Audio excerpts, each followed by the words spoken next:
മൂന്നാമത് പറയുന്ന ഏറ്റവും വലിയ ഭാഗ്യം മോഹൻലാലിനെ എൻ്റെ ക്യാമറയ്ക്ക് മുന്നിൽ നിർത്തി അഭിനയിപ്പിക്കാൻ സാധിച്ചു എന്നുള്ളതാണ്. അത് ഒരു 22-23 സിനിമകൾ ലാൽ എൻ്റെ കൂടെ വർക്ക് ചെയ്തിട്ടും ഇപ്പോഴും മോഹൻലാലിനെ വെച്ച് അഭിനയിപ്പിച്ചിട്ട് കൊതി തീർന്നിട്ടില്ലാത്തൊരു സംവിധായകനാണ് ഞാൻ.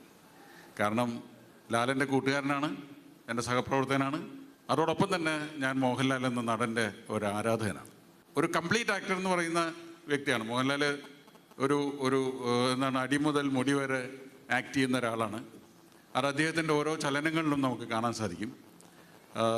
ഇപ്പം രസതന്ത്രം എന്നതിൻ്റെ ഒരു സിനിമയിൽ അച്ഛൻ മരിച്ചു കഴിഞ്ഞിട്ടുള്ള ലാലിൻ്റെ റിയാക്ഷൻ ഞാൻ കാണിച്ചിട്ടുള്ളത് ഒരു ആലംബമില്ലാതെ പോകുന്ന ഒരു കൈയിൻ്റെ ക്ലോസപ്പാണ്. ആ കൈ ഒരു തൂണിൽ പിടിക്കുന്നതാണ്. ആ കയ്യിൽ ആ കഥാപാത്രത്തിൻ്റെ നൊമ്പരം നമുക്ക് കാണാൻ സാധിക്കുന്നു. അതുപോലെ നമുക്കറിയാം ഗാന്ധിനഗർ സെക്കൻഡ് സ്ട്രീറ്റിൽ മനസ്സ് സംസാരിക്കുന്നുണ്ട്. മോഹൻലാലിൻ്റെ അടുത്ത് ശ്രീനിവാസൻ ചോദിക്കും, നിനക്ക് ഗൂർഖയായിട്ട് അഭിനയിക്കാൻ ബുദ്ധിമുട്ടില്ലല്ലോ, കാരണം ബോംബെയിലൊക്കെ ആയതുകൊണ്ട് ഹിന്ദിയൊക്കെ നിനക്കറിയാലോ, പെട്ടെന്ന് ജോലി കിട്ടിയേ തീരൂ എന്നുള്ളതുകൊണ്ട് അത് പ്രശ്നമല്ല എന്ന് ലാൽ പറയും. ആ മുഖത്ത് നോക്കിയാൽ മനസ്സിൽ അതിൻ്റെ ടെൻഷൻ ഇങ്ങനെ മാറി മാറിയിട്ട്, പക്ഷെ കുറച്ച് പ്രശ്നമാണ്, പക്ഷെ പ്രശ്നമില്ല എന്ന് പറയും. അപ്പോൾ ഇതൊക്കെ